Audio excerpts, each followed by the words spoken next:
আমাদের জীবনের সর্বপ্রথম যেটি উদ্দেশ্য যে আমরা আমাদের জীবনকে কেমন করে শুরু করব, মহাপ্রভু বললেন যে শোনো,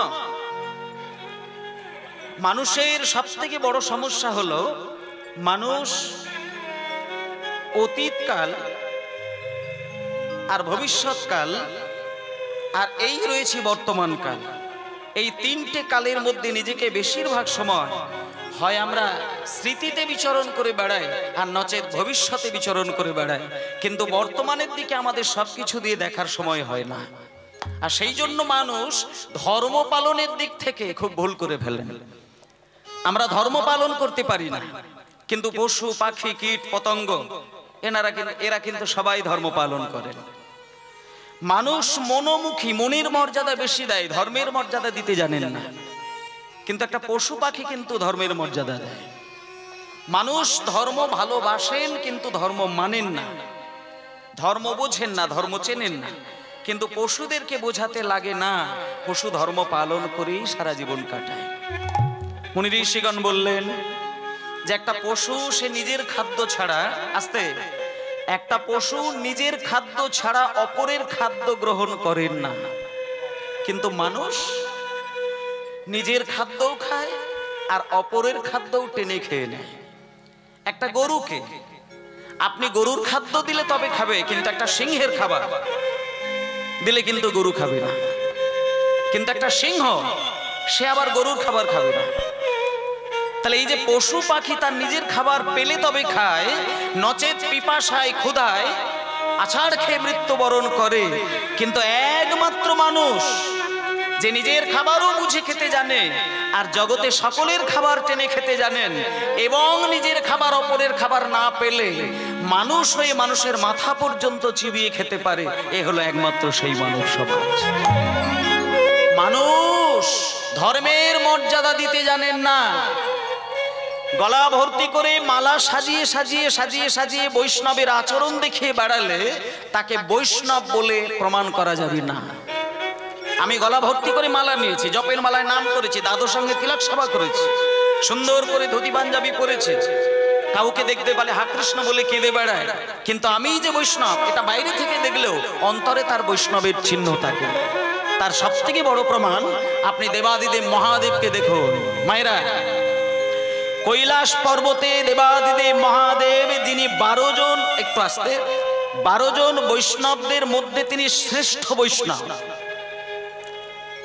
এই বিশ্ব ব্রহ্মাণ্ডে যতগুলো ধর্ম রয়েছে 4500-এরও বেশি ধর্ম আছে সারা বিশ্ব ব্রহ্মাণ্ড, তার মধ্যে 10টি ধর্মের প্রকাশ।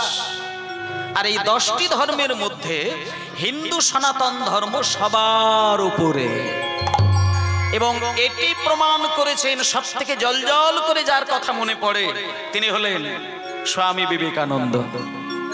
তিনি বুক বাজিয়ে কথা বলেছিলেন, নিজের প্রাণ বিসর্জনের ভয় করেন না।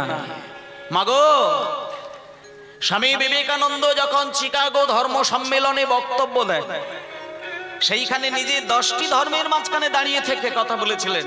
একটিবারও তিনি ভাবেন নাই যে আমি বিধর্মী মানুষের কাছে আমার ধর্মের প্রচার করতে গেলে আমার মুন্ড কেটে মাটিতে গড়াবে, তাতে আমি ভয় করি না।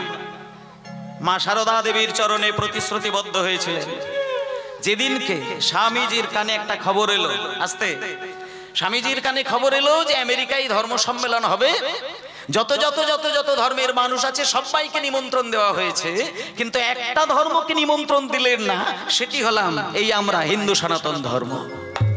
কিচ্ছুই জানেন না, না কোনো চিঠি লিখে না কোনো খবর দিয়ে কোনোভাবেই ধর্মকে জানানো হয়নি, একমাত্র হিন্দু সনাতন ধর্মকে। এইবার সেই ছোট্ট ছেলে স্বামী বিবেকানন্দ, নাম তো তখন স্বামীজি হয় না, নরেন, তাই সেই ছোট্ট ছেলে নরেন যখনই খবর পেয়েছে যে বিশ্ব ব্রহ্মাণ্ডের মধ্যে থাকা শত শত হাজার হাজার ধর্মের মধ্যে একমাত্র হিন্দু সনাতন ধর্ম, যাকে কোনো সংবাদ দেওয়া হয় না, সেইখানে ধর্ম সম্মেলন হবে, অথচ সেখানে যাবার কোনো মানুষ নেই, তখন মা শারদা দেবীর চরণে আছাড় খেয়ে পড়েছে, চোখের জলে মা শারদা দেবীর চরণ ধুয়ে দিচ্ছে। মা শারদা দেবীর নরেনের হাতটা ধরে বুকে টেনে নিলেন, একেবারে কোলে বসিয়ে দিলেন। নরেন, আমার কাছে তো অনেকবারই তুই দেখা করিস, প্রণাম করিস, কত কথা বলিস, মা বলে বুকে ঝাপটে জড়িয়ে ধরে কাঁদিস, কিন্তু আজকে চরণ জড়িয়ে ধরে এত ব্যাকুল হয়ে কাঁদছিস কেন? জড়িয়ে ধরলেন মাকে। মা, তুমি বোধহয় জানো না, এই বিশ্বের মধ্যে একমাত্র হিন্দু সনাতন ধর্ম যে সবার উপরে থাকতে চায়, যে হিন্দু সনাতন ধর্ম প্রত্যেকটি ধর্মকে শিক্ষা দেয়। সহ্য ক্ষমতা কাকে বলে, গ্রহণ ক্ষমতা কাকে বলে, সেই ধর্ম আজকে পাতালে প্রবেশ করতে চলেছে।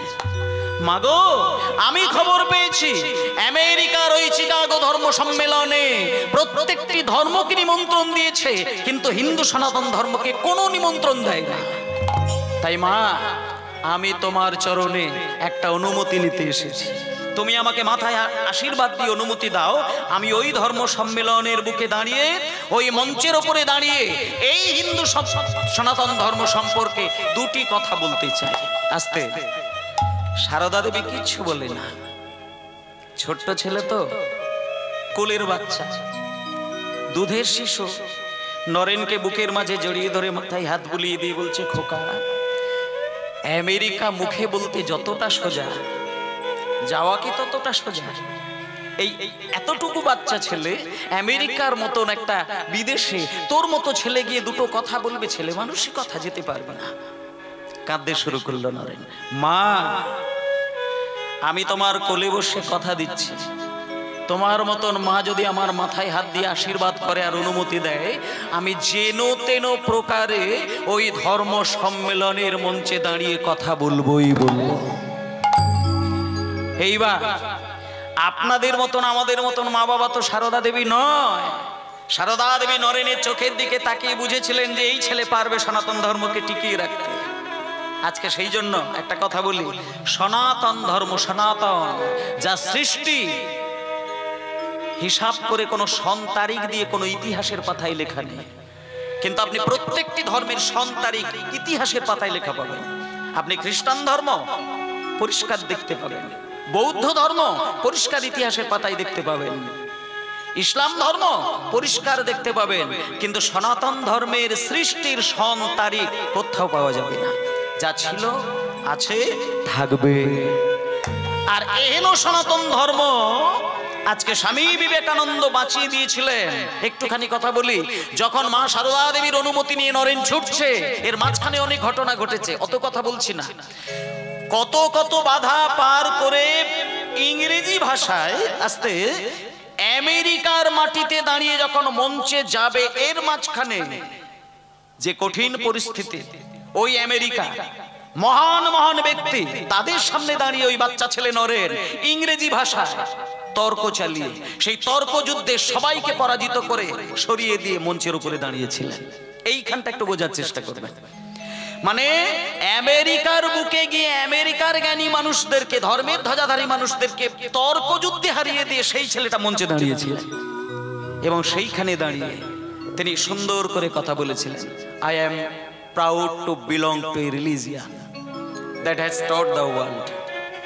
মানে তিনি পরিষ্কার করে বলেছিলেন যে আমি সেই ধর্মের লোক বলে নিজেকে গর্বিত বোধ করি যে ধর্ম that has taught the world, যে সারা বিশ্বের ধর্মকে শিক্ষা দেয় দুটি শিক্ষা, টলারেন্স এন্ড ইউনিভার্সাল অ্যাকসেপ্টেন্স। দুটি শিক্ষা দিয়ে দিলেন। বলছি, এইখানে থাকা যতগুলো ধর্মের মানুষ আপনারা বসে আছেন, আমি দাঁড়িয়ে রয়েছি, একটা কথা আমি হলফ করে বলতে পারি, যে দুটো শিক্ষা কোন ধর্মে নেই, সেই দুটি শিক্ষা এই হিন্দু সনাতন ধর্মে রয়েছে। কি? টলারেন্স। টলারেন্স মানে সহ্য ক্ষমতা, অ্যাকসেপ্টেন্স মানে গ্রহণ ক্ষমতা। আস্তে, মানে সহনশীলতা আর গ্রহণশীলতা যদি কোনো ধর্মের মধ্যে গিয়ে আপনি হালতে হালতে দেখেন, একমাত্র সনাতন ধর্মের মধ্যে ছাড়া কোনো ধর্মে দেখতে পাবেন না। আজকে দেখুন না, এই কীর্তন মঞ্চে দাঁড়িয়ে থাকে কীর্তনীয়গণ, যারা পড়াশোনা করে ভক্তিরস হৃদয়ে ধারণ করে আর ভক্তদের কাছে ভক্তিরস বিতরণ করার জন্য প্রতিশ্রুতিবদ্ধ হয়েছিল মহাপ্রভুর চরণে। আর আজকে সেই কীর্তনিয়ার মঞ্চে দাঁড়িয়ে কীর্তনিয়ারা যদি ধর্মকে ছেড়ে দিয়ে অধর্মের প্রচার করেন, তাহলে এই অধর্মের কথা শুনেও দুটো কথা বলেন না, একমাত্র হিন্দু সনাতন ধর্ম বলেই। আমি গ্যারেন্টি দিয়ে একটা কথা বলতে পারি, আমি গ্যারেন্টি দিয়ে একটা কথা বলতে পারি, আজকে হিন্দু সনাতন ধর্মের যে কথাবার্তা ইউটিউবে শোনা যায়, এই হিন্দু সনাতন ধর্ম সম্পর্কে বিভিন্ন মিডিয়ায় যে নোংরা নোংরা ভাষাগুলো ছড়িয়ে বেড়াচ্ছে, হিন্দু সনাতন ধর্ম বলেই এখনো পর্যন্ত টিকে রয়েছে। হিন্দু সনাতন ধর্ম বাদে অন্য কোনো ধর্ম হলে গলা কেটে এতদিনে মাটিতে গড়াগড়ি দিত। এ গ্যারেন্টি দিয়ে বলছি, শুধু হিন্দু সনাতন ধর্ম। সহনশীলতা কাকে বলে এরা জানে, আর গ্রহণশীলতা কাকে বলে এরা জানে। এরা সহ্য শক্তি বিরাট, এটা শিখিয়ে দিলেন কে? স্বামী বিবেকানন্দ। তাই আমি সবার চরণে একটা অনুরোধ জানাই যে সবকিছুই পালন করবেন, শুনবেন, বুঝবেন, চিন্তা করবেন, যা কিছু ইত্যাদি ইত্যাদি, কিন্তু বিচার করে কীর্তন শুনবেন। মানে একটা জিনিস চিন্তা করবেন যে কীর্তন শুনবো, সেই কীর্তন শুনবো যে কীর্তন শুনলে বাতাসে ভেসে থাকা ভক্তি রস শুনতে শুনতে আমার হৃদয়ের মন্দিরে গিয়ে আমার হৃদয়টাকে যেন ভক্তি রসে ডুবিয়ে দিতে পারে। আর ভক্তি রসে যদি আমার হৃদয় ডোবে, প্রমাণ বাইরে থেকে দেখা যাবে না। সে যখন একবার হা কৃষ্ণ বলবে, একটা জিনিস সে তার প্রমাণ হবে, তার অজান্তেই চোখ থেকে টপ টপ করে 2 বিন্দু জল গড়িয়ে যাবে। আপনি 1000 বার কৃষ্ণ কথা বলবেন, আপনি 1000 বার বাহু তুলে হরি হরি বলবেন, কিন্তু হরি কথা, কৃষ্ণ কথা, নিতাই চাঁদের কথা, গৌর হরির কথা বলতে গিয়ে, মহামন্ত্র নামের জপ করতে গিয়ে যদি চোখে জল না আসে, আপনি জানবেন এখনো পর্যন্ত আপনি নাম জপ করছেন বটে, ভেতরে কিন্তু এখনো কৃষ্ণ প্রেম তৈরি হয়। হরি বল, নিতাই গৌর প্রেমানন্দে হরি বল, হরি বল। আর একটা জিনিস আমি বলে দিই, নয়নে প্রেমের ধারা গড়িয়ে চলেছে, জিহ্বায় কৃষ্ণ নাম উচ্চারণ হচ্ছে, এমন ব্যক্তির কিছু হোক বা না হোক একটা জিনিস সে পাবেই পাবে। জীবনে গাড়ি বাড়ি না থাকতে পারে, সোনাদানা নাই থাকতে পারে, কিন্তু পরমানন্দ কাকে বলে সেই ভক্ত ছাড়া আর কেউ বলতে পারে না। তাই আমি আপনাদের বলবো, মানুষ এই জন্ম নিয়েছেন, আনন্দের পিছনে ছুটবেন না, পরমানন্দের সন্ধানে ছুটবেন। মানুষ হয়ে জন্ম নিয়েছেন, সুখের পিছনে ছুটবেন না, শান্তির খোঁজে নিজেকে ভাসিয়ে দেবেন। একটা জিনিস বলি মা, সুখ শান্তি দুটো জিনিস এক জিনিস নয়। আপনি এসি গাড়িতে চড়ে বেড়াচ্ছেন, ওটা সুখের সঙ্গে আপনি জীবন কাটাচ্ছেন, কিন্তু খেয়াল রাখবেন ওটা আপনার শান্তি কোনোদিন দিতে পারবে না, কোনোদিন দিতে পারবে না। আপনি রঙিন টিভির সামনে বসে সারা জীবন টিভি দেখে বেড়ান, আপনি সুখী বলে মনে করবেন, কিন্তু আপনি শান্তি পাবেন না। আপনি বলুন, সারাদিন ধরে দিবারাত্রি অন্ধকার ঘরের মধ্যে জপের মালায় নাম করে মানুষ যখন কাঁদে, আপনারা বিচার করে বলুন তো, জপের মালায় নাম করতে করতে যখন ভক্তের চোখ থেকে জল এসে যায়, বলুন এই জপমালায় নাম করে করে করে করে জীবনটা কাটিয়ে দিলেন, এই নাম করার আনন্দ কি কোনোদিন মানুষকে দুঃখ দেবে? কোনোদিন দেবে না। এই যে হরিবাসরে বসে বসে হরিনাম শুনছেন, ঠান্ডার মধ্যে নিচে ঠান্ডা, এই ঠান্ডা আপনাকে যন্ত্রণা দেবে না, কারণ নামের অমৃত যেখানে ছড়ানো থাকে, বিষের জ্বালা কোনোদিন তাকে স্পর্শ করতে পারে না। আপনি বিশ্বাস রাখবেন, আমি আপনাদের একটা হরিবাসরে কথা বলে বিশ্বাস তৈরি করবেন, নামের এত ক্ষমতা রয়েছে, নামে কোনোদিন বিষ আপনাকে স্পর্শ করতে পারে না। তার একমাত্র প্রমাণ দেবাদিদেব মহাদেব। মহাদেব বিষ পান করেছিলেন, কিন্তু ছটফট করেছিল, মরেনি। তার কারণ বিষ পান করার আগে তিনি অমৃত পান করেছিলেন। তাই তত্ত্বের দিকে বলছে যে আপনি সংসারের বিষ প্রতি পদে পদে, তিলে তিলে, ক্ষণে ক্ষণে পান করছেন, আপনি বুঝতে পারছেন না। একটা মানুষ বুকে হাত চাপড়ে গ্যারেন্টি দিয়ে বলতে পারবে না যে আমি সংসারী মানুষ, আমি পরমানন্দে সংসার চালাচ্ছি, বলতে পারে না।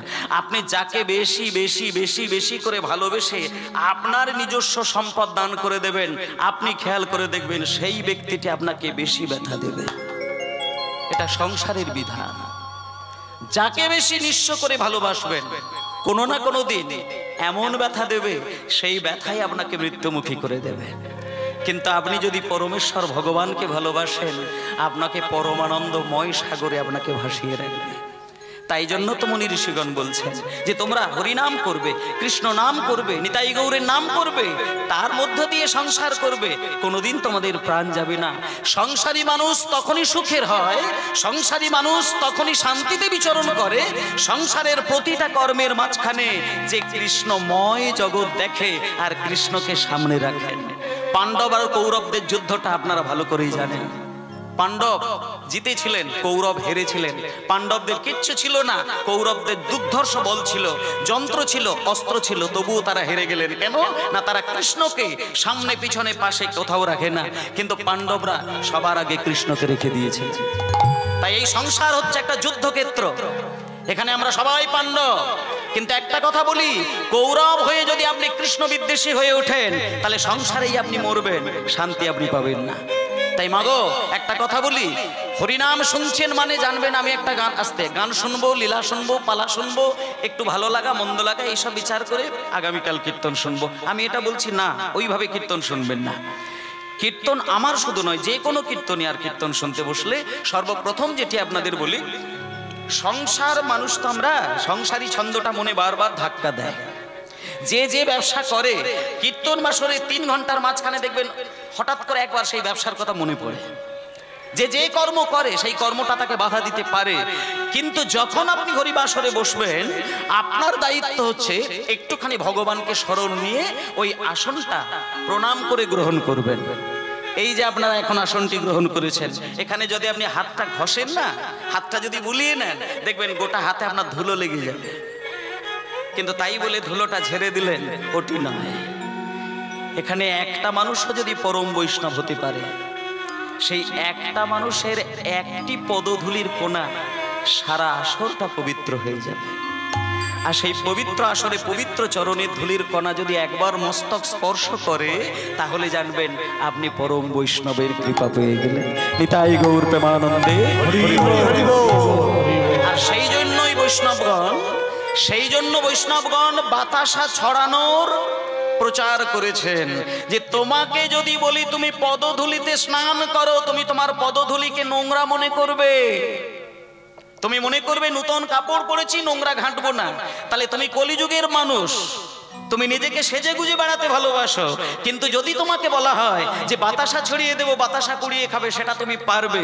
সেই জন্য বাতাসাটা ছড়িয়ে দেওয়া হলো, সেই বাতাসা ধুলোর মধ্যে পড়লো, সেই ধুলোর কণা বাতাসার মধ্যে মিশে গেল। এরপরে বাতাসার সুমিষ্ট স্বাদের ভেতর দিয়ে বৈষ্ণবের চরণ ধুলো চলে অনায়াসে বৈষ্ণবের কৃপা পাবেন।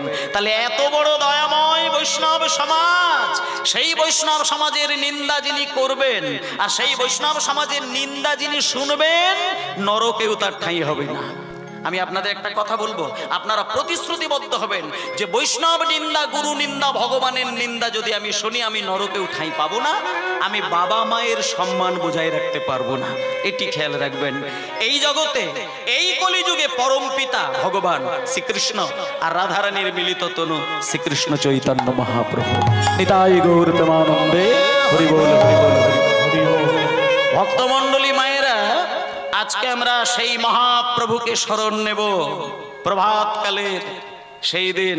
আমি সবাইকে একটা কথা বলি, আপনারা তো সংসারী মানুষ, সংসার সামলাবেন, আমিও সংসারী মানুষ, আমি সন্ন্যাসী মানুষ এটা বলবোই না। সন্ন্যাসী মানুষের বিধান শুনলে পরে একজন সন্ন্যাসীরও বুক বজ্রাঘাতের মতো জ্বলে ওঠে।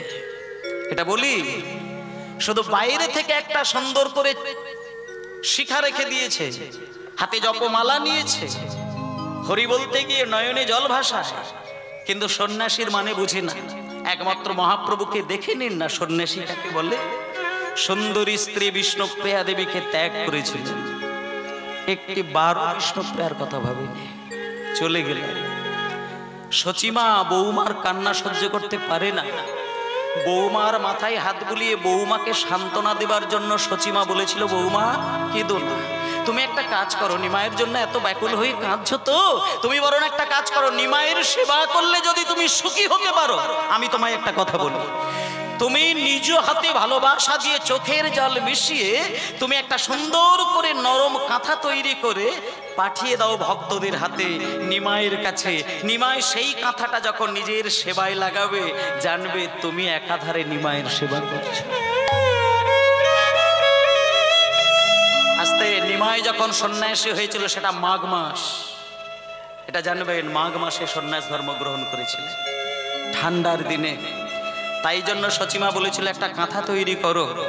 তা সেই জন্য বিষ্ণুপ্রিয়া দেবী একাসনে বসে, এক ঘরে বসে কেঁদে কেঁদে নীরবে কাঁথা তৈরি করে সুন্দর করে পাঠ করে দিয়ে ভক্তদের হাতে তুলে দিয়ে বলেছিল, গো এটা এটা আমার প্রাণনাথ মহাপ্রভুকে দিয়ে দেওয়ার কথা। সঙ্গে সঙ্গে ভক্তরা সেই কাঁথাটা নিয়ে গিয়ে, ভালো করে শুনবেন মা, কাঁথাটা নিয়ে গিয়ে যখন নিমাইয়ের হাতে দিয়েছিল, সেই কাঁথাটা নিমাই নিয়েছিল, নিয়ে বুকে জড়িয়ে ধরেছিল, শুধু ভেবেছিল বোধহয় মা দিয়েছেন। পরক্ষণে প্রশ্ন করলো, কাঁথাটি কে দিয়েছে? যখনই শুনল বিষ্ণুপ্রিয়া দিয়েছেন, কাঁথাটা ফেলে দিলেন যে না, বিষ্ণুপ্রিয়া দিয়েছে এই কাঁথা। এক কাজ করো, কাঁথাটা তোমরা নিয়ে গিয়ে জগন্নাথের সেবায় লাগিয়ে দাও। এই কাঁথা বিষ্ণুপ্রিয়া তৈরি করেছে, তার মানে এই কাঁথার মধ্যে তার চোখের জল মেশানো রয়েছে, তার ভালোবাসা মেশানো রয়েছে, তার মায়া টান মেশানো রয়েছে। আমি যদি কাঁথাটা স্পর্শ করি, আমার বিষ্ণুপ্রিয়ার কথা মনে করবে, আর আমার সন্ন্যাস ধর্ম নষ্ট হবে। কাঁথাটা স্পর্শ করলেন না। তাহলে দেখুন, কোথায় নদিয়ার নবদ্বীপ আর কোথায় পুরীর মন্দির, সেইখানে একটা কাঁথা জড় বস্তু, সেটা স্পর্শ করলে আমার বিষ্ণুপ্রিয়ার কথা মনে করবে, এইটুকু চেতনা মহাপ্রভু রেখেছিলেন। কাকে সন্ন্যাসী বলে? চিন্তা করতে পারেন? তিনি হচ্ছেন সন্ন্যাসী। আর একটা কথা বলি, সন্ন্যাস ধর্ম যিনি গ্রহণ করবেন, যে জায়গায় জন্ম নিয়েছিল সেই বংশের কোনো জায়গার ধারে কাছে তার আশা চলবে না। আর আমরা দেখবেন অনেক সন্ন্যাস ধর্ম মানুষ আছে, দেখবেন যারা সন্ন্যাস ধর্ম গ্রহণ করেছেন, বছরে 5 বছর 10 বছর ছাড়া একবার বাস্তুতে এসে দেখা দেয়, হয় না? সন্ন্যাস ধর্ম যদি তুমি গ্রহণ করো, তোমার জন্ম বাস্তুতে আসা চলবে না। তবে হ্যাঁ, একটা অনুমতি দেওয়া রয়েছে, দাদা কাকা জেঠু ভাই বোন এদের মরণ সংবাদ পেলে তোমার কিচ্ছু এসে যায় না, তুমি কিচ্ছু করতে পারবে না। একমাত্র তোমার মা বাবা যদি মরে, সেই সংবাদ পেলে তুমি আসতে পারবে, তাও তোমার ওই জন্মের জায়গায় আসতে পারবে না, শ্মশানে যাবে। আর একটা কথা বলি, মা বাবার মরণ খবর পেলে যে কোনো সন্তান সন্ন্যাসী হলেও সে যেতে পারে শ্মশানে, কিন্তু একটা শর্ত রয়েছে, বেশিক্ষণ থাকা তো চলবে না। এবং মা বাবাকে যখন চিতার উপরে তুলে দেবে, তখন তুমি দেখবে চোখে যেন তোমার জল না আসে। তোমার মা তোমার বাবা মরে গিয়েছে, চিতা জ্বলছে, চোখ থেকে যদি জল এসে যায়, সন্ন্যাস ধর্ম তোমার নষ্ট হয়ে যাবে। তুমি সন্ন্যাসী, তোমার আলাদা করে মায়ের প্রতি টান কেন, বাবার প্রতি টান কেন থাকবে? জগতে সবাই তো তোমার মা বাবা, আলাদা করে তো নিজের মা বলে কিচ্ছু নেই। তাহলে যে সন্ন্যাসীর এরকম কিছু শর্ত থাকে, তাহলে আমরা কীর্তন গান গাইতে এসে যদি আমি বলি সন্ন্যাসী আমি বাবাজি, সেটা কি হতে পারে? হতে পারে না। আমরা সবাই সংসারী, মায়া টানে জর্জরিত হয়ে কৃষ্ণ নাম করেছি, করছি, এটাই বড় কথা। সন্ন্যাসী বলা যাবে না, সংসারকে বড় ধর্ম। তাই মায়েরা, প্রভাত কালে সবাইকে একটা কথা বলছি, ব্রহ্ম মুহূর্তে ঘুম থেকে উঠে বাসি বিছানাতে বসেই যদি মনে হয় আপনি এই গানটা নীরবে গাইতে পারেন, আপনার মুখ ধোয়া হয়নি, এখনো ব্রাশ করা হয়নি, এখনো বাথরুম যাওয়া হয়নি, তাই আমি কৃষ্ণ নাম করব না, এটা কোনো গ্রন্থে বলা নেই। আপনার যদি মনে হয় নাম করতে ইচ্ছে হচ্ছে, আপনি মলত্যাগ করতে বসেও আপনি ভগবানের নাম করতে পারেন, অসুবিধে। শুধু নাম যখন করবেন, হৃদয়ে প্রেম, চোখে জল, কিচ্ছু লাগবে না, ভগবান এসে হৃদয়ে জায়গা করে দেবে। তাই ভক্তমণ্ডলী মায়েরা, ব্রহ্ম মুহূর্তে সূর্য উদয়ের কিছুক্ষণ আগে একটা কথা বলে দিই, ব্রহ্ম মুহূর্তটা ঠিক কোন জায়গাটা একটু বলি। 30টি মুহূর্ত নিয়ে 24টা ঘন্টা হয়। দিনের মধ্যে 15টা মুহূর্ত হয়, আর সারা রাত্রির মধ্যে 15টা মুহূর্ত হয়। এবার তার মধ্যে ভোর 3টে থেকে সকাল 6টা, এই 3টি ঘন্টার মধ্যে যে কোনো সময় ব্রহ্ম মুহূর্ত আসতে পারে। তাই আপনি 6টার মধ্যে ঘুম থেকে অবশ্যই উঠবেন, এটা বিধান বলে দিলাম। এইবার বলি, যখন ব্রহ্ম মুহূর্তে উঠলেন তাহলে আপনার সর্বপ্রথম যেটি কাজ সেটি এইটা, ভজ গৌরাঙ্গ লহ গৌরাঙ্গ কহ গৌরাঙ্গের নাম রে, নিতাই গৌর হরি হরি বল।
ধর্ম প্রতিষ্ঠা ধর্ম পালন এটা হচ্ছে আমাদের গুরু দায়িত্বের মধ্যে পড়ে যায়।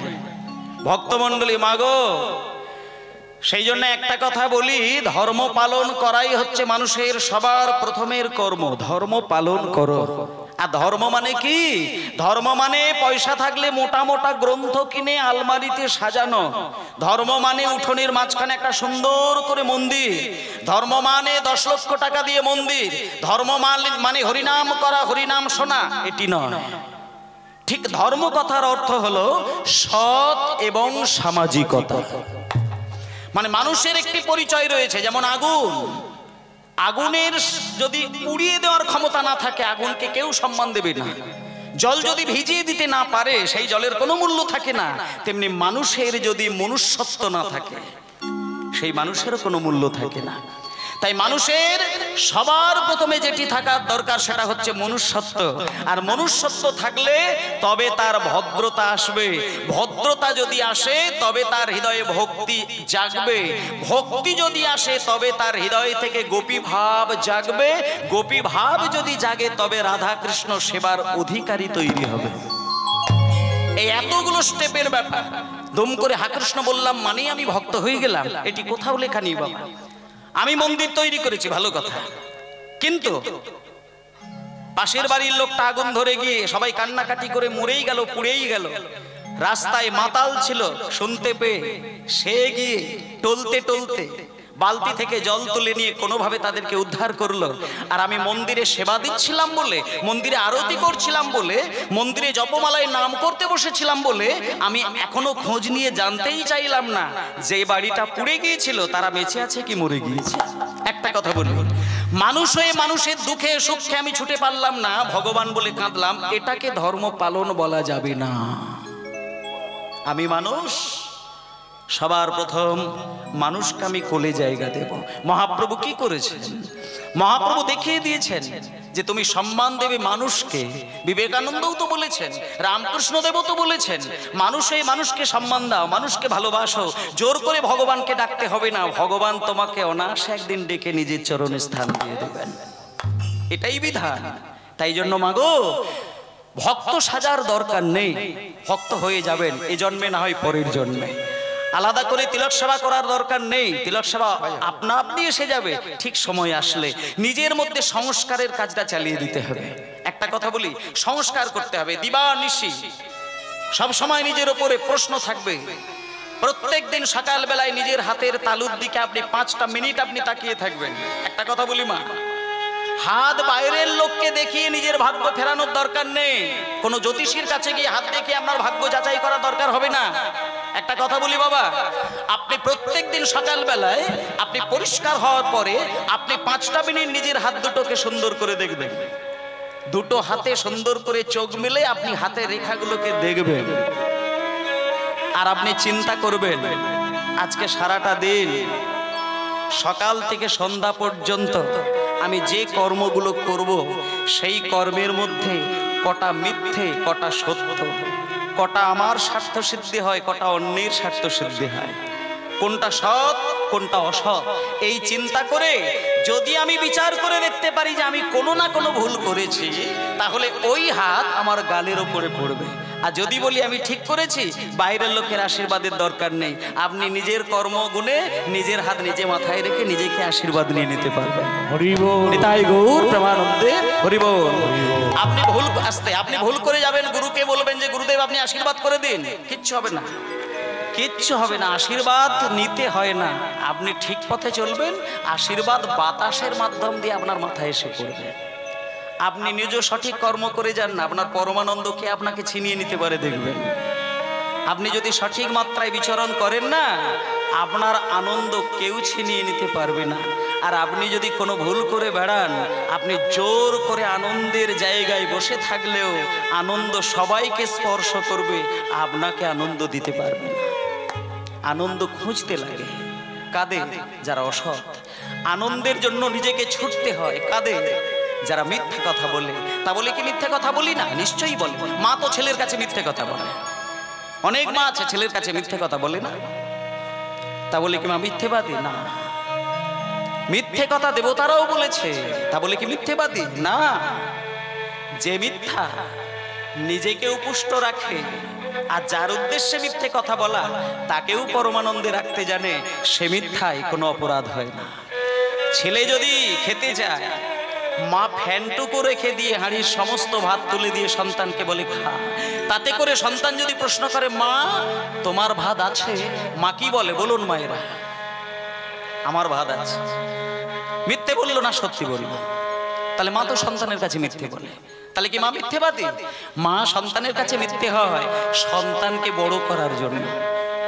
তাহলে দেখবেন যে মিথ্যে আপনি কাউকে ঠকিয়ে, কাউকে অপরাধের জায়গা, আপনি নিজেকে অপরাধ সাজিয়ে কাউকে ঠকিয়ে কাউকে যন্ত্রণা দিচ্ছেন, এই অপরাধের ভাগীদার আপনাকে কোনোদিন আনন্দ দিতে পারে না। তাই সবার প্রথমে বৈষ্ণব সমাজ বলেছেন যে আপনি নিজ কর্মের জন্য নিজের হাত দেখবেন, নিজে বিচার করবেন, নিজে চলবেন, আশীর্বাদ কাউকে নিতে হবে না, আপনি অনায়াসে গোবিন্দ ভক্ত হয়ে যাবেন। হরি বল, হরি বল। এই যে একটা কথা বলি মা, কিচ্ছু দরকার নেই আপনি ঘাসের দিকে তাকিয়ে তাকিয়ে জীবন কাটাবেন, উপরের দিকে বড় বড় বৃক্ষের দিকে তাকাতে লাগবে না। ঘাস তুলতে গিয়ে দুর্বা ঘাসের দিকে তাকিয়ে তাকিয়ে দেখবেন, দুর্বা ঘাসের উপরে পা তুলে দিয়ে আপনি পিছিয়ে পড়বেন, দেখবেন দুর্বা ঘাসের ছোট্ট পাতা ধীরে ধীরে ধীরে ধীরে আপনার দিকে আঙুল তুলে আপনাকে যেন বলতে চাইছে ভাই তুমি আমার মাথায় পা দিয়ে ভালো করলে না, আমি একদিন দেখে নেব। চৈতন্য মহাপ্রভু বললেন একটা ছোট্ট ঘাসের উপরে পা তুলে দিয়ে কিছুক্ষণ পরে সরে গেলে ঘাস যেন আপনাকে প্রতিবাদ জানানোর জন্য আঙুল তুলে কথা বলতে চাইছে, কিন্তু যিনি বৈষ্ণব হবেন ওই অতটুকু প্রতিবাদী সুর তার মধ্যে যেন এসে না যায়। তাই জন্য বলছে ঘাসের থেকে তোমাকে ছোট হতে হবে আর বৃক্ষের মতন সহ্য ক্ষমতা হতে হবে। আর আমার সম্মান আমি চিন্তা করব না। কে আমাকে সম্মান দিল কে দিল না ও নিয়ে আমি ছুটবো কেন? আমার কর্তব্য, আমার কাজ হচ্ছে জগতের প্রত্যেকটি মানুষকে দেখা মাত্র সম্মান দেওয়া। আপনারা বিচার করে দেখুন তো মা, ভগবানকে পেতে গেলে কি দরকার হয়? আপনি কি করবেন? আপনি ঘাসের থেকে নিজেকে ছোট মনে করবেন, বৃক্ষের মতন আপনার সহ্য ক্ষমতাটাকে তৈরি করবেন, আর আপনি অপরের সম্মান নিয়ে চিন্তা ভাবনা করবেন না, মানে আমাকে কে সম্মান দিল এটা ভাববেন না, আর আপনি কিন্তু ছোট বড় সবাইকে সম্মান দেবেন। দেখেন তো আপনাকে আলাদা করে জপের মালায় নাম করে কাঁদতে হচ্ছে কিনা। আমি এখানে গ্যারেন্টিতে একটা কথা বলি, যারা সারাটা জীবন ভদ্রতার সঙ্গে নিজেকে চলে এসেছেন তাদের আলাদা করে হা কৃষ্ণ বলে কাঁদতে লাগে না। তারা একদিন যদি হাত জোড় করে মন্দিরে গিয়ে দাঁড়ায়, আপনা আপনি চোখ থেকে জল ঝরে যায়। ভগবানের কৃপা অসতের প্রাচীর দিয়ে ঘেরা থাকে। যে অসৎ হয় সেই প্রাচীর টপকে গিয়ে কৃপা বৃষ্টি পায় না। যে অসৎ থেকে সৎ হয় আপনা আপনি প্রাচীর ভেঙে গিয়ে ভগবানের কৃপা তার কাছে এসে যায়। তুমি নাম করে কৃপা পাবে না, তোমাকে কর্মের ফল নিয়ে কৃপা লাভ করতে হবে। তাই ভক্তমণ্ডলী মায়েরা সবাই মিলে একবার প্রেমানন্দে প্রেমানন্দে মেতে হরি বলো, হরি নামের বন্যা যে এলো। প্রেমানন্দে মেতে হরি বলো, হরি নামের বন্যা যে এলো।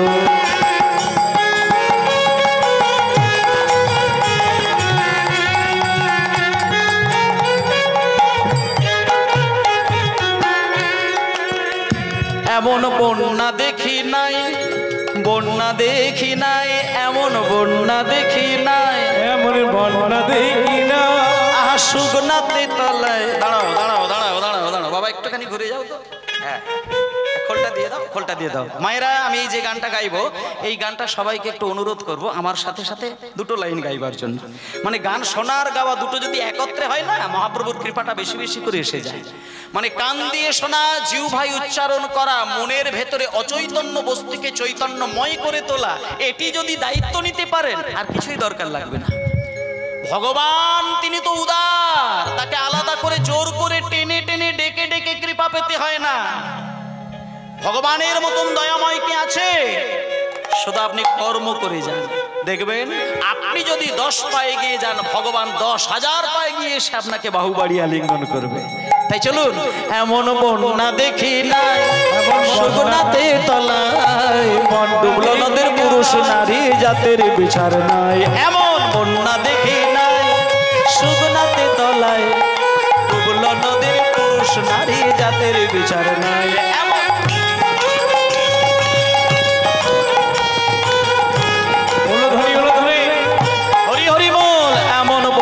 দেখি নাই, সুগনাতে তলায়, ডুবলো নদীর পুরুষ নারী জাতির বিচার নাই। এমন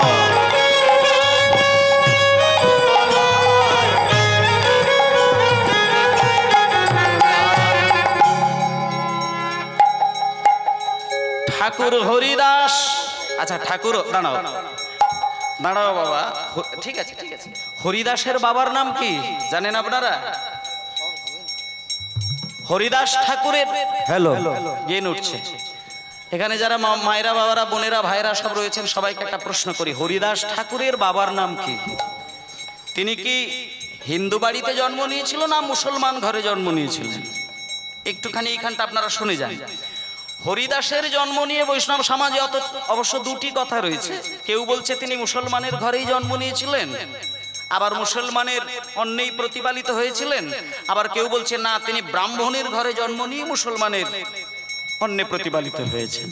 এবার একটা কথা আপনাদের বলে দিই, যারা দুটি জন্ম নিয়ে চিন্তা ভাবনা করেন তাদের ক্ষেত্রে একটা কথা বলি, যারা বলেছেন মুসলমানের ঘরে জন্ম হয়েছিল হরিদাসের, সেই মুসলমানের মতে হরিদাস ঠাকুরের পিতা হলেন, আস্তে, হরিদাস ঠাকুরের পিতা আর হরিদাস ঠাকুরের মাতা।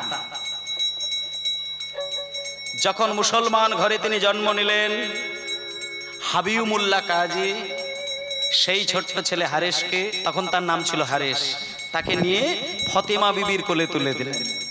পিতার নাম কিন্তু হাবিবুল্লাহ কাজী নয়, পিতার নাম ছিল হাসান কাজী, আর মায়ের নাম ছিল আমিনা বিবি। দাঁড়াও, আস্তে, তাহলে এগুলো একটু মনে রাখার চেষ্টা করবেন। পিতার নাম হাসান কাজী, মায়ের নাম আমিনা বিবি। এই ছিল মুসলমানের পরিচয়। কিন্তু হাসান কাজী আর আমিনা বিবি মারা গেলেন, তখন তিনি আবার পুনরায় একটা বাবা পেয়েছিলেন যার নাম হাবিবুল্লাহ কাজী, আর মায়ের নাম ফতেমা বিবি। এটা হলো মুসলমানের ঘটনাটা। এবার যারা বলেছেন যে না না না না না, জন্মটা তার হিন্দু ঘরেই ছিল এবং ব্রাহ্মণের ঘরেই ছিল, সেই মতে তার নাম ছিল মনোহর চক্রবর্তী আর মায়ের নাম উজ্জ্বলা দেবী। এটা একেবারে প্রমাণ রয়েছে। পিতার নাম মনোহর চক্রবর্তী আর মায়ের নাম উজ্জ্বলা দেবী। কিন্তু পরবর্তীকালে হাবিবুল্লাহ কাজীর কাছে চলে এলেন। কেন না, মহামারী রোগে পিতামাতা মারা গিয়েছিল, ছোট্ট ছেলে হারেস কোথায় যাবে? তখন ওই হাবিবুল্লাহ কাজী তাকে কোলে করে নিয়ে তার নিজের স্ত্রীর কাছে এসে বলেছিল, ফতেমা তোমার বদনাসিব, তোমার কপাল খারাপ, খোদা তোমার কপালে ছেলে মেয়ে লেখেনি গো, তুমি তো ছেলে মেয়ে পাও না, তাই দেখো দেখো দেখো এই ছেলেটারও কপাল খারাপ, এ মা বাবাকে হারিয়েছে, তুমি একে কোলে তুলে নাও, খোদার খিদমত ভেবে তুমি তোমার কোলে তুলে নাও, এই সন্তান তোমার মুখ উজ্জ্বল করবে। এই যে হাবিবুল্লাহ কাজীর ছেলে, ফতেমা বিবির ছেলে, নাম হারেস, নাম হয়েছিল হরিদাস। তা সেই হরিদাস তাহলে কাজীর ছেলে, হিন্দু ঘরের ছেলে বলে প্রমাণ হচ্ছে না। সবাই বলছে হারেস কাজীর ছেলে, তাই জন্য বলছেন এমন বন্যা দেখি নাই সুগনাতে তলায়, ডুবলো নদীর পুরুষ নারী জাতের বিচার নাই। এমন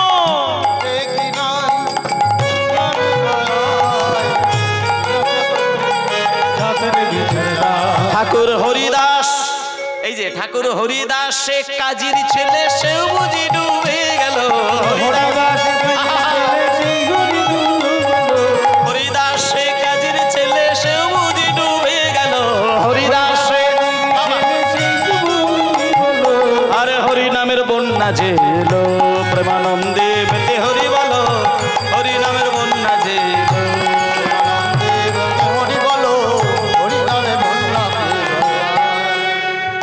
সবাই বলো নিতাই গৌর হরিবোল হরিবোল হরিবোল হরিবোল হরিবোল, জয় নিতাই। আজকে একটা কথা বলি, আজকে আমরা সবাই মিলে একটুখানি মহাপ্রভুর সেবা তো বাদ দিয়ে কিছু হয় না। একটা কথা বলি মা, আপনি রাধারানীকে ভালোবাসেন, হারাধে বলে কাঁদুন না, দুঃখ নেই। আপনি বৃন্দাবনে গেলে তো রাধারানীর নাম ছাড়া কিছুই বলতে পারবেন না। বৃন্দাবনে সবাই দেখবেন রাধে রাধে বলে পাগল হয়ে কাঁদেন। তাহলে রাধাকৃষ্ণ রাধাকৃষ্ণ রাধাকৃষ্ণ এছাড়া কোনো মন্ত্রই আমাদের নেই। কিন্তু আমরা কত ভাগ্যবান দেখুন, যে রাধারানীর নাম নিয়ে সারা বৃন্দাবনবাসী পাগল, সেই রাধারানী আর কৃষ্ণ দুটো শক্তির একত্রিত হয়ে একটি দেহ ধারণ করে জন্ম নিয়েছিলেন আমাদের একেবারে ঘরের ছেলে, নাম হলো চৈতন্য মহাপ্রভু। তাহলে সেই মহাপ্রভু সম্পর্কে আমরা দুটো চারটে কথা শুনলাম। আর আমি আপনাদেরও বলবো যে মহাপ্রভুকে সেবা দিয়ে যান, ৩৩ কোটি দেবতা আপনার ওই সেবা গ্রহণ করবে। দরকার নেই কিচ্ছু করার দরকার নেই। আস্তে আস্তে শুধু নিতাই আর গৌরের একটা ক্যালেন্ডার রাখবেন, সেইখানে বাতাসা দেবেন, নকুলদানা দেবেন, পারলে দুটো তুলসী পত্র দেবেন। যদি মনে হয় কিচ্ছু দেবার আমার ক্ষমতা নেই, কিচ্ছু দিতে হবে না, শুধু আসনে বসে নিতাই গৌরের চরণের দিকে তাকিয়ে তাকিয়ে আপনি কাঁদবেন, কিচ্ছু দিতে লাগবে না।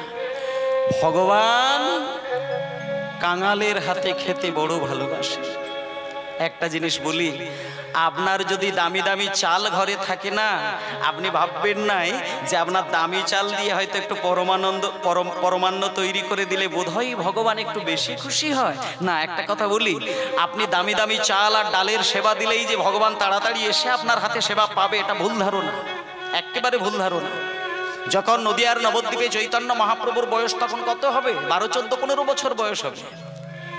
নবদ্বীপে যা সংস্কারের কাজ করেছিল, নবদ্বীপের কোটি কোটি কোটি কোটি টাকার মালিক যারা ছিল, তারা নিমাইয়ের বাড়িতে গিয়ে সচিমায়ের সামনে বসে করে সচিমাকে বলেছিল, সচিমা তোমার ছেলে নিমাই যে সে ছেলে নয়। এই নিমাই নদিয়ার নবদ্বীপে জন্ম নিয়েছিল বলে সারা নদিয়ার নবদ্বীপের মানুষ আজকে আনন্দ ভরে ভগবানের নাম করতে পারছে। তাই একটা কথা বলি মা, নিমাইকে বলে দিও এই নবদ্বীপের আমরা সব থেকে ধনী ব্যক্তি, ও যেন আমাদের বাড়িতে গিয়ে একটুখানি সময় দিয়ে আমাদের হাতে একটু সেবা গ্রহণ করেন। মায়েরা আস্তে, একটু আস্তে বাজাবে বাবা। তখন একটা কথা বলি মা, কোটি কোটি টাকার মালিক যত ছিল সবাই নিমাইয়ের মায়ের কাছে গিয়ে নিমন্ত্রণ দিয়েছিলেন, কিন্তু নিমাই কিন্তু কোনো কোটিপতির বাড়িতে গিয়ে সেবা পায়নি। শ্রীধর পণ্ডিতের বাড়িতে গিয়েছিলেন। এবং শ্রীধরের বাড়িটা কেমন বলি মা, বাঁশের তৈরি জানালা, বাঁশের তৈরি দরজা, ভালোভাবে তার সংসার চলে না। কেউ এসে বাড়িতে বসতে চাইলে একটা আসন পেতে দেবার মতন আসন নেই, কেউ খেতে চাইলে থালা নেই, জল খেতে চাইলে জল গ্লাস নেই। কিন্তু সেইখানেই মহাপ্রভু গিয়ে মাটিতে বসে ভাঙা গ্লাসে শ্রীধরের হাত থেকে জল চেয়ে মহাপ্রভু খেয়েছিলেন। তাই জন্য একটা কথা আপনাদের বলে দিই, আপনি রাধারানী কৃষ্ণকে ডাকবেন, কিন্তু ভুল যদি হয়ে যায়, আপনি বিপদে পড়লেও পড়তে পারেন, কিন্তু নিতাই গৌরের চরণে যদি হাজারো ভুল করেন, নিতাই গৌর তো কলির ভগবান, ক্ষমা করে দিতে জানেন। তাই নিতাই গৌর বলে কেঁদে যান, রাধাকৃষ্ণ বলতে হবে না। নিতাই গৌর যদি একবার আপনাকে বাহু তুলে আলিঙ্গন করতে পারে, রাধাকৃষ্ণ অনায়াসেই আপনার হৃদয় মন্দির আলো করে দর্শন করিয়ে দেবেন। নিতাই গৌর প্রেমানন্দে হরি বল। চলুন সবাই মিলে একটু যাই মধুময় শ্রীধাম বৃন্দাবনে, সবাই মিলে যাব সেই মধুময় শ্রীধাম বৃন্দাবনে। ব্রজ রাখাল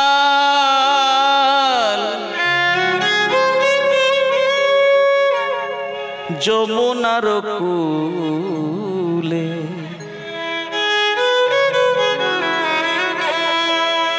তরুতল সুশীতল রে, ব্রজ রাখাল যমুনার কূলে, তরুতল সুশীতল রে, আসিয়া মিলিল যমুনার কূলে, আসিয়া মিলিল যমুনার কোলে, আর আসিয়া মিলিল যমুনার কূলে,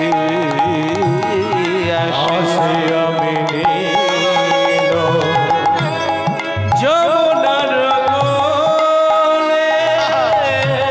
সবে বলে ভালো ভালো কি খেলা খেলিবি রে, ব্রজ রাখাল যমুনার কূলে, তরুতল সুশীতল রে, ব্রজ রাখাল যমুনার কূলে, তরুতল সুশীতল রে। নিতাই গৌর প্রেমানন্দে হরি বল হরি বল হরি বল। ও মায়েরা, আজকে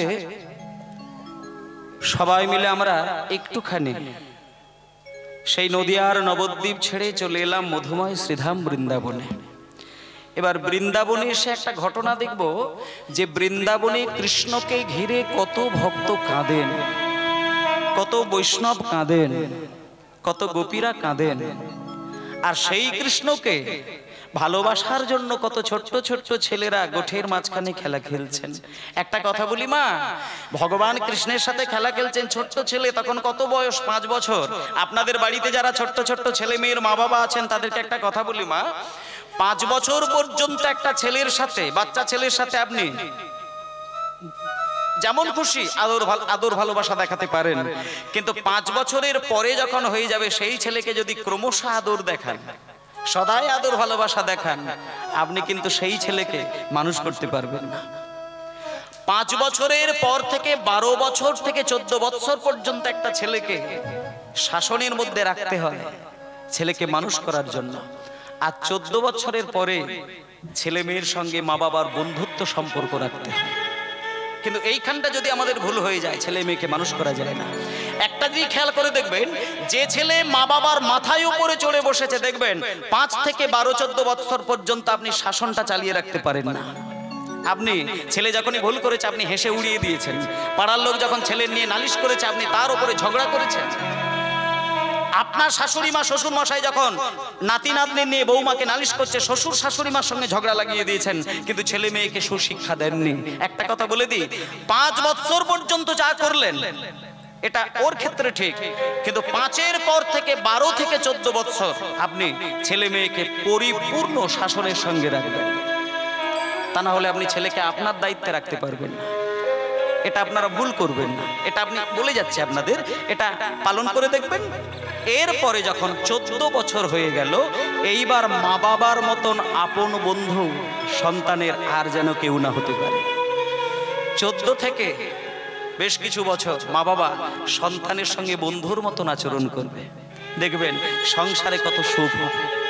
সদাই শাসন ভালো না।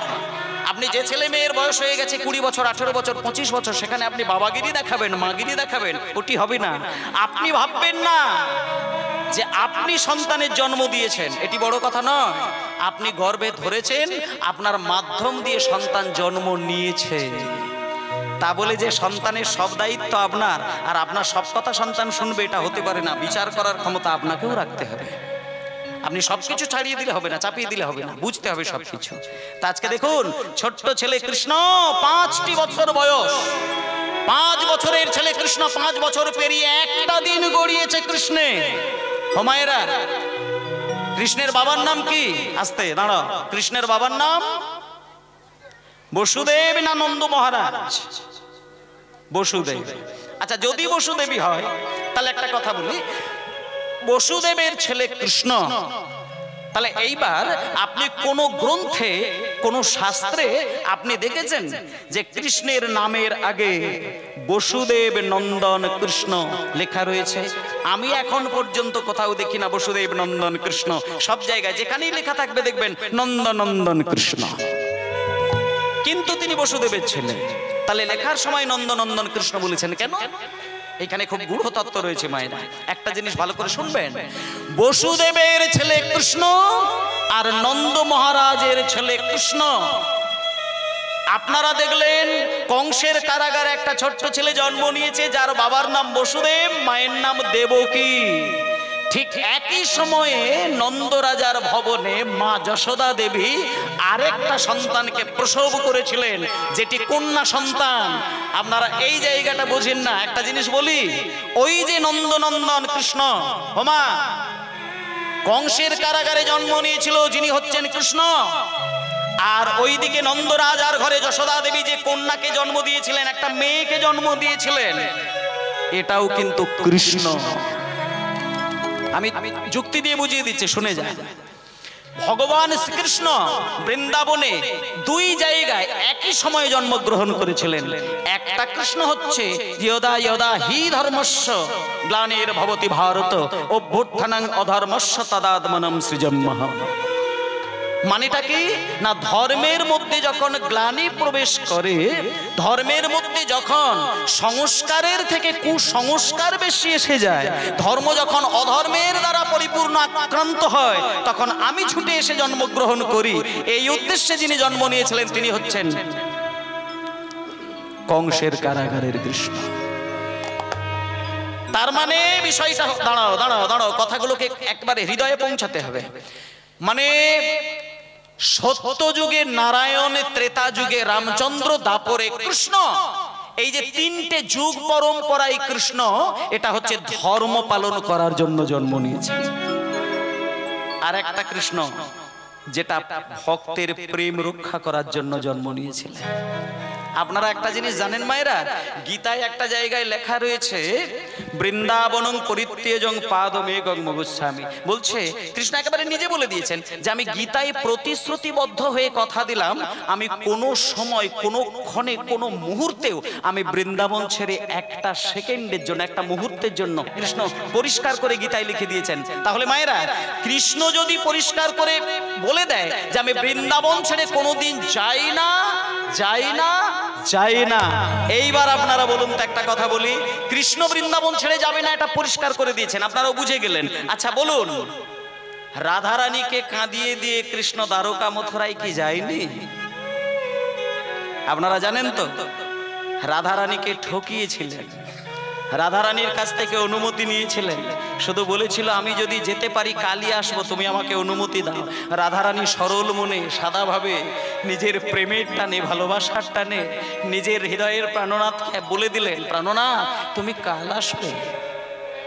বাহ, কাল যদি আসো তাহলে তো আমার দুঃখ নেই, ভালোবাসার মানুষকে একটা দিনের জন্য ছেড়ে দেওয়া না অসুবিধে হবে না, আমি অনুমতি দিলাম, তুমি এসো, কাল সকালবেলা তুমি আমার কাছে এসে দেখা দিও প্রাণনাথ, আমি কাল সকালে দেখলেই আমার আনন্দ আসবে, আমি অনুমতি দিয়ে দিলাম।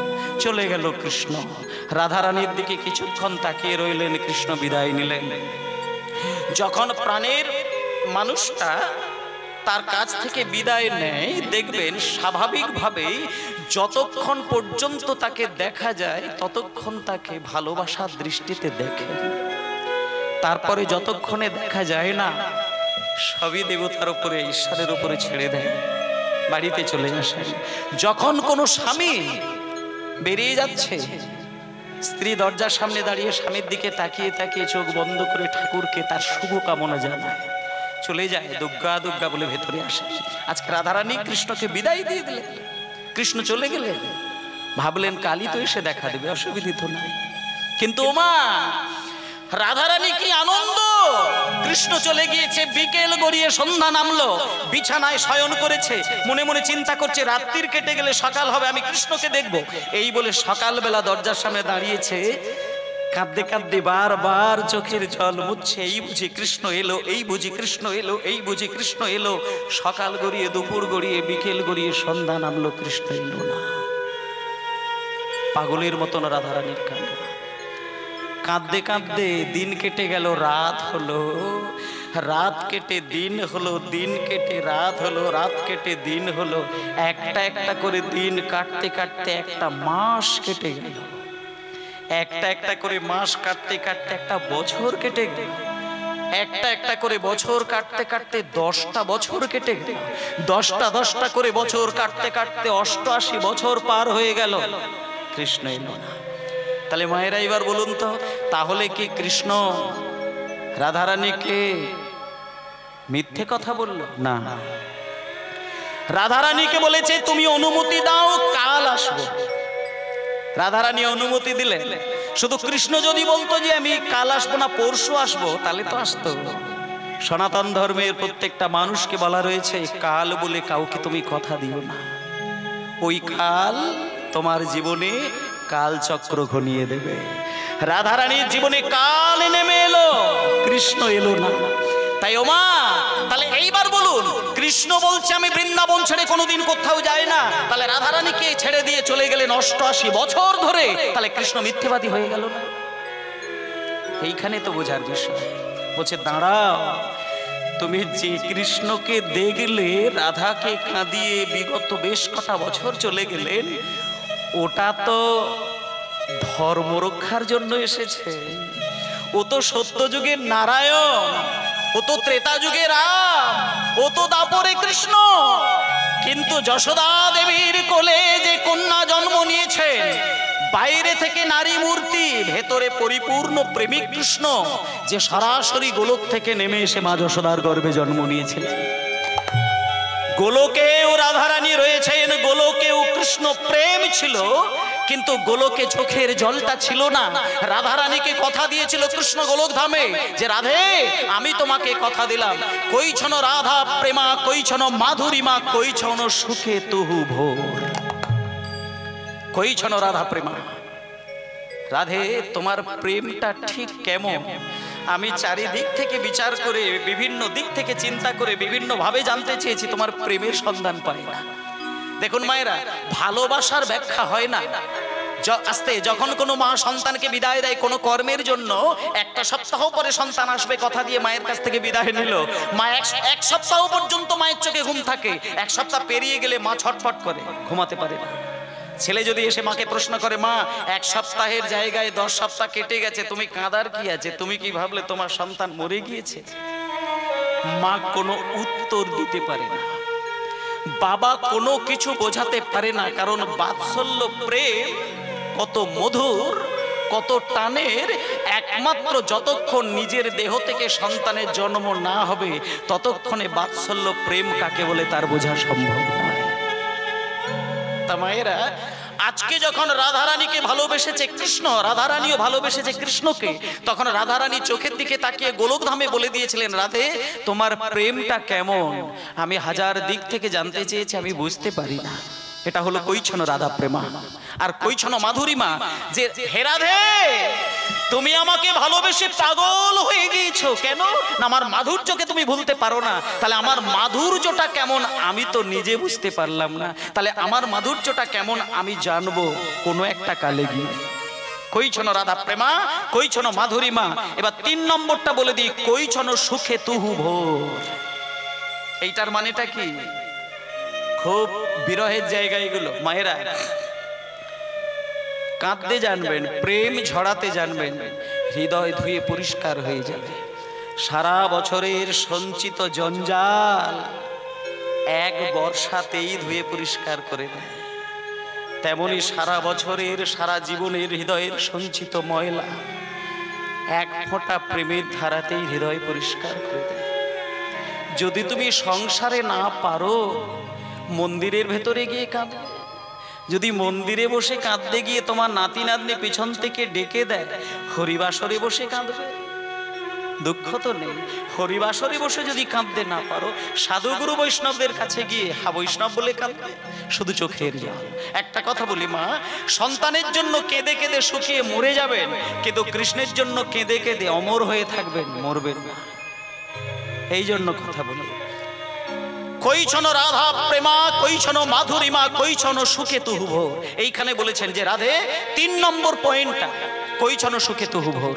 আমি তোমাকে যন্ত্রণা দিই, আমি তোমাকে ব্যথা দিই, আমি তোমাকে কাঁদাই, আমি তোমাকে প্রচন্ড যন্ত্রণায় পাগল করে দিই, তবুও তুমি আমার কাছে দাঁড়িয়ে কাঁদতে কাঁদতে শুধু বলো, প্রাণনাথ তুমি ছাড়া আমি কিচ্ছু জানি না।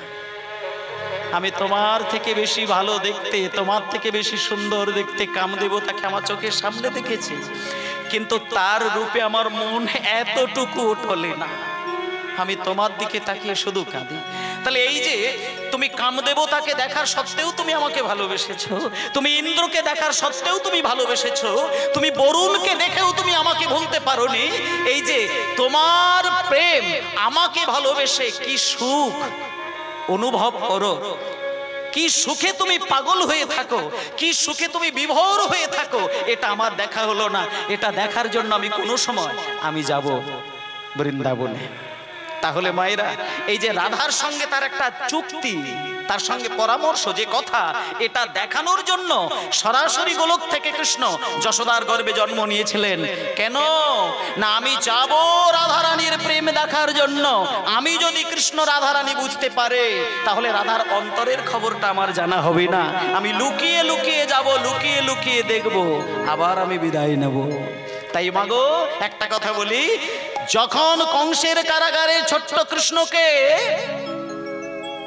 বসুদেব কোলে করে নিয়ে নন্দরাজার ভবনে যাচ্ছিলেন, মাঝখানে পড়ে গিয়েছিল যমুনা, যমুনার জল থই থই করছে, কিন্তু ছোট্ট ছেলেকে কোলে করে নিয়ে পার হবে কেমন করে? ওমা, সদ্যজাত ছেলেকে নিয়ে নদী পার হওয়া যায় কি? তাই বসুদেব নদী পার হতে গিয়ে আছাড় খেয়ে কাঁদছে, আর কেঁদে কেঁদে বলছে, ঠাকুর পিতার কর্তব্য হলো পুত্রকে রক্ষা করা, কিন্তু আমি বসুদেব, আমি নিজেকে রক্ষা করতে পারি না, তোমার কৃপায় তোমাকে নিয়ে চলেছি, আমি কেমন করে রক্ষা পাবো ঠাকুর?